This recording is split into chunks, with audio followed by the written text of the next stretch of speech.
Temples are supposed to be the place where the higher energy meets human beings.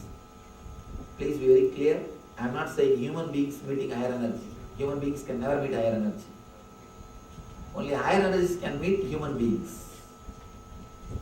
Human beings can never meet the higher energy. Higher energies can shower on human beings. You can't raise yourself, only they have to come down. Higher energies can come down and bless you. You can't raise yourself to that level. Whoever tried to raise themselves, they only became egoistic. They only became egoistic.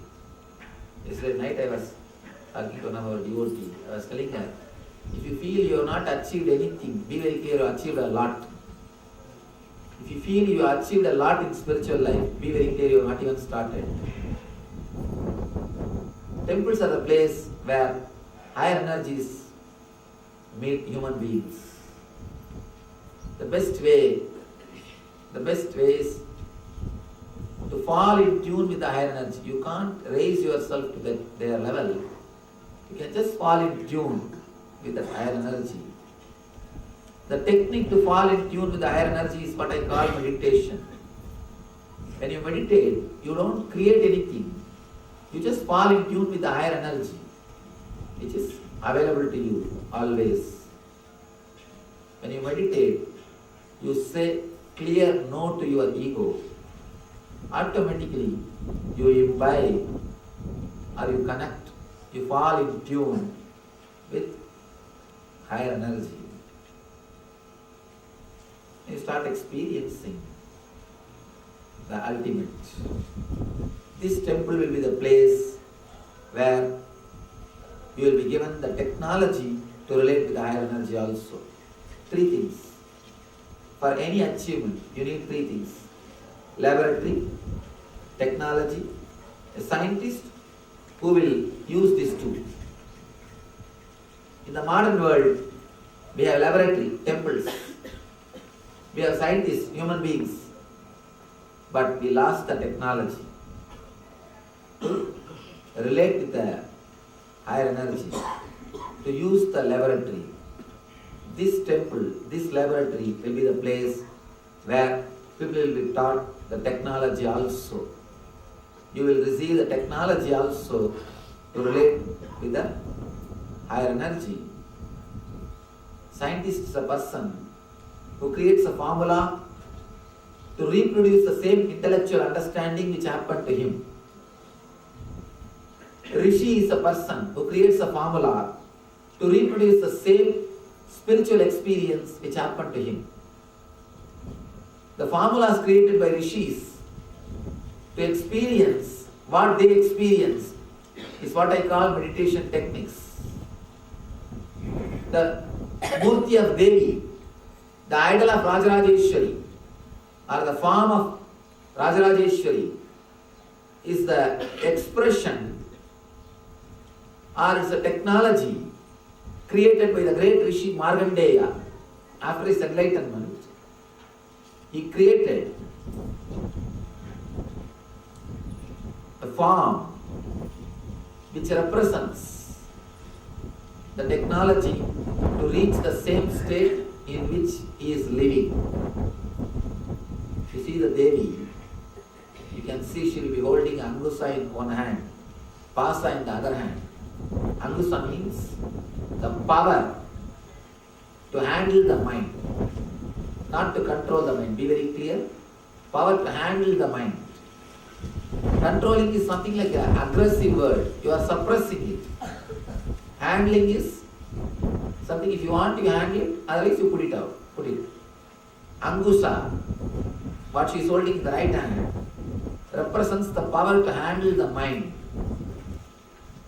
And Pasa, this hand, what she has got, it represents her control over all the energies, her supremacy over all the energies. And the other hand, she will be holding the flowers, that is thoughts. The sugar cane is mind. The different energies of your being, when you are able to handle all of them, when all of them are under your control, you became Devi. You became enlightened. You became the Rani of universe, Queen of the universe. That's why we call her as Raja Rajeshwari. She has not conquered others, she has conquered herself. She has gone beyond her mind and thoughts. She is able to handle her mind and emotions. It's a philosophical representation from Markandeya Rishi. Markandeya is the Rishi who created the technology of Srividya and the form of Rajeshwari. When you learn the technology, you will be able to relate with the form. You will be able to relate with that God. You will be able to relate with that name. Practicing that technology is what I call meditation.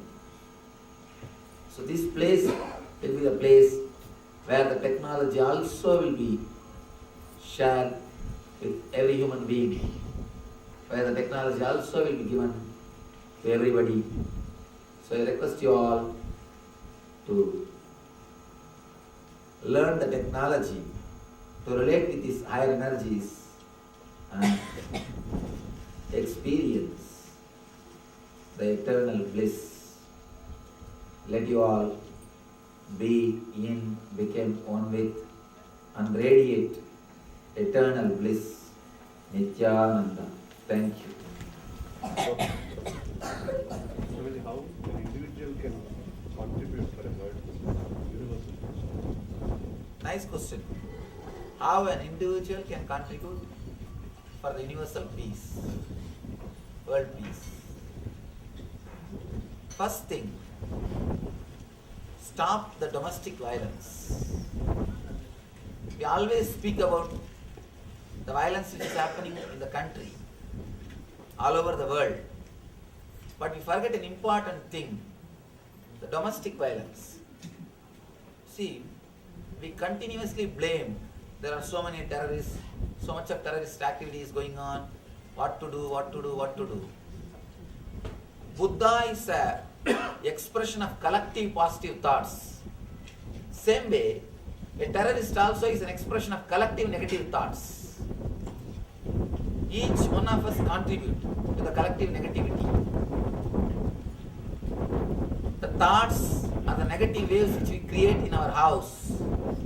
When you fight with your wife or husband, mother-in-law, father-in-law, these thoughts accumulate and it expresses itself naturally in a higher level. So according to me, the transformation has to start from the first step. It should start from the house. I give more importance to domestic violence than violence in the country. One more thing. Violence in the country,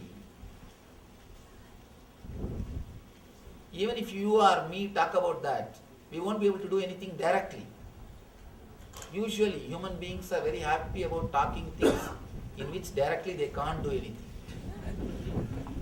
Whole day you can see people sitting in the tea shops and talking about weather. Can they do anything? No, they can't do anything. They are very happy about talking something about which they can't do anything. Talking about weather and talking about violence is one and the same. Because both, we can't do directly anything. We can do something directly. That is, we can stop domestic violence. We can stop the violence in the houses. So try to bring peace in your house. That's the only way. I personally believe the individual transformation is the only way for the universal peace. Just stop contributing negative thoughts. That's enough. Peace is already there. We don't have to create peace. Peace is the nature of the nature. The nature of the nature is peace. It is we who are creating violence. Just stop creating violence. Peace is already there. We don't even have to create peace. Just stop being violent. Stop the negativity in the level of the house. That's the best way to contribute to the universal peace. Thank you. Nowadays, this religious fanaticism is prevailing in the society. How to overcome this religious fanaticism? Religious fanaticism. See, when you start working towards achieving the state of Krishna, when you start working towards achieving the state of Christ, you will not have fight. Instead of giving importance to philosophy, if you start giving importance to personality, you will create problem. You will create trouble. The only way to come out of religious fanaticism is start giving more importance to philosophy. Philosophy behind the masters, not the form itself. If you see the teachings of Krishna or the teachings of Christ, it's one and the same. But when you start giving importance to personality, you disturb and distort the teachings of the great masters. You disturb and distort the teachings of great masters. See, when you say my religion is big, actually you wanted to say I am big, I am a big person. You can't say that directly. It will be too ugly. It will be too obvious. So we want something in between. So we say, my religion is big. My language is big. My country is big. My region is big. Just we wanted to show our ego. You identify yourself with something and you start creating all troubles for yourself and for society. If we give importance to Gita, there will not be any problem. The moment you start giving importance to the form, Krishna, you will start having all problems. All worship of forms should lead you to formlessness. All these things should be an inspiration to achieve the state of that enlightened being.